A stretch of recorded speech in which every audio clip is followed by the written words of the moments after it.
Okay, so what is latency? What is latency? Why is it bad? And how do we deal with it? Let's talk about that today.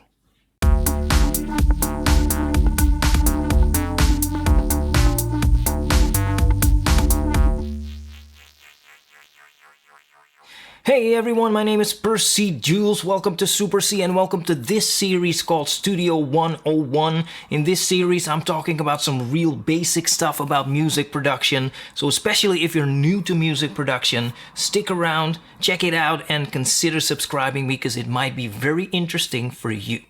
Okay, today we're talking about latency. So for those of you that don't know, what is latency?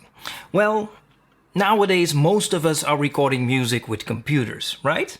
Comes with a lot of benefits, but it also comes with a few drawbacks. Now, one very big one is latency. So whenever we are recording anything into our computers, so for instance, let's say we're recording our voices, the signal goes to your audio interface, it's being converted into digital sound and goes to your computer, or maybe we're recording keyboards via USB, whatever it is, it goes into your computer, there it goes through some kind of process, maybe we want some effects or whatever it is.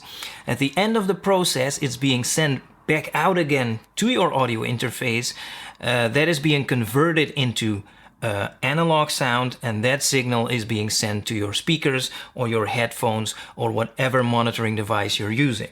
Okay? Now that entire process, that entire round trip takes time. Now when I say time, I don't mean weeks or months.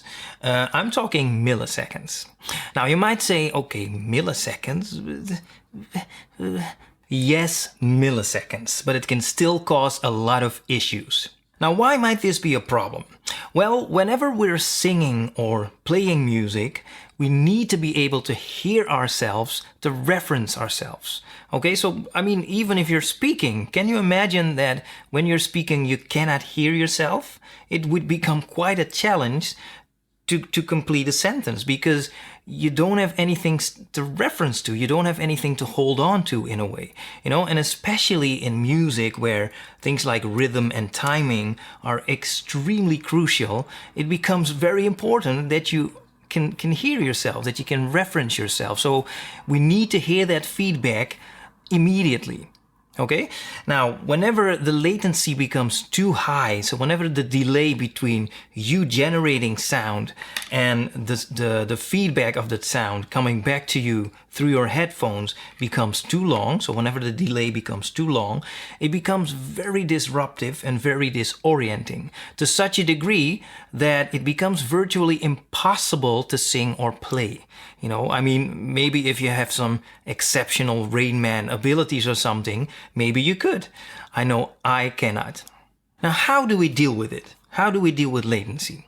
Well, theoretically, probably the best thing to do would be to buy a very powerful computer and buy a very powerful audio interface. And very likely that would be the end of the problem. But of course I know not everyone has that kind of cash laying around to just buy a new powerful computer and a new very powerful audio interface. But the good news is there are some other things we can do. Now, especially if we're using an external source, so like a microphone or an electric guitar or an electric bass guitar, so an external source, in that case there is a way to virtually eliminate latency, and that is through direct monitoring. So here I have a little audio interface, and let's focus on this button right here. As you can see, to the right it says DAW and to the left it says input. Alright? If I turn this knob all the way to the right, so to the DAW side, I would be able to only monitor whatever is coming from my DAW. Okay?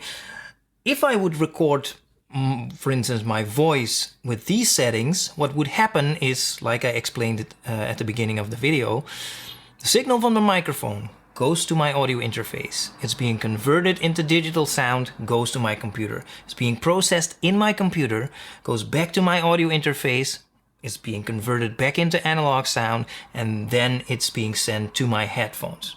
Takes time, latency, remember?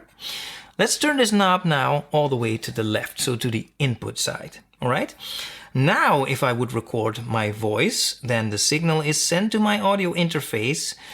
It's still being sent to my computer, but there is also a portion that's being sent directly to my headphones.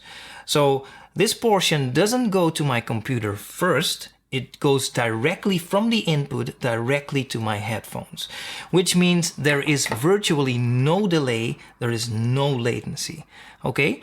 Now, of course, if I'm singing to a song, I would like to be able to hear what song I'm singing to. So if I turn this knob to somewhere in the middle, now I'm able to hear both what's coming from my DAW as well as what's coming from the input. You know, and depending on the volume levels, you might want to turn it a little bit to the right or a little bit to the left.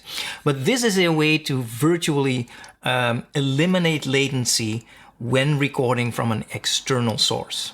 But now, what if you want to record from an internal source, like a virtual instrument? Or what if your audio interface doesn't come with this direct monitoring feature? Many audio interfaces don't. Well, that poses a little bit more of a challenge, but in most cases, if your audio interface allows it, there is at least one more thing you can do, and that is to lower the buffer size. So I'm in my DAW, as you can see.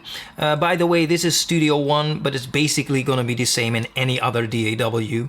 It might look a little bit different, but the basic idea is exactly the same. Now, these are the settings for my audio interface that I'm using. And as you can see, at the moment I'm using a Focusrite USB audio interface. Now, here you can see device block size. I was talking about buffer size. As far as I know, buffer size and block size are kind of exactly the same, all right? But what is buffer size? Well, it's kind of already in the word, isn't it? Buffer size. So buffer size is the amount of space, to be a little bit more precise, the amount of time I'm allowing my DAW to process everything before it has to produce some kind of output. That is what a buffer size is. Now, as you can see in this situation, the block size is set to 1024 samples, which is the absolute maximum amount I can set the block size to in this setup. All right.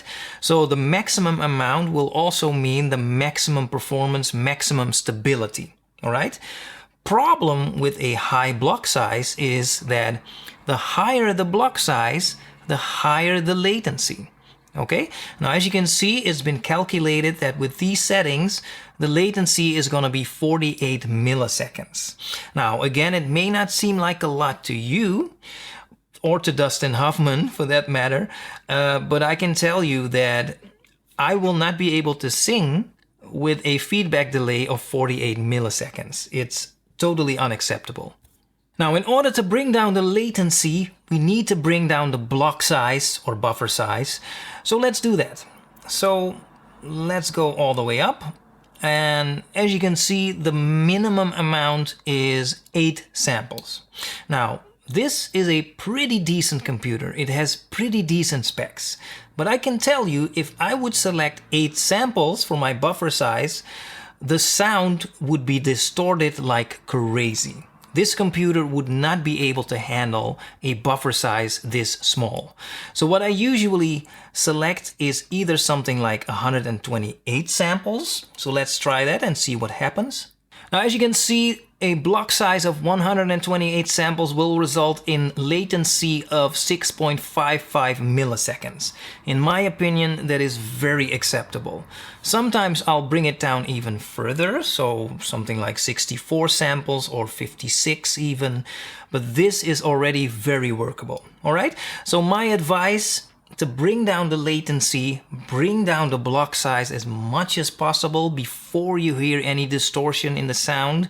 Whenever you hear distortion, it might mean that the block size or buffer size is too small. Bring it up a little bit until you don't hear any distortion anymore. And hopefully with that, you will have also brought down the latency to an acceptable level. All right? Now, one more thing to note about bringing down the buffer size. This is only advisable if you're recording, and especially if you're recording from an internal source. If you're not recording, so if you're mixing or something like that, then it's advisable to bring up the buffer size for maximum stability. Okay, so that's about it for now from me about latency. By the way, if you know of any other methods of dealing with latency, then let me know, leave a comment. Also, if you have any questions about latency, then also don't hesitate to leave a comment below. Now, if you want to see more videos like this, then again consider subscribing because there's a lot more coming. Now, for now, I just want to thank you for watching and I will talk to you very soon.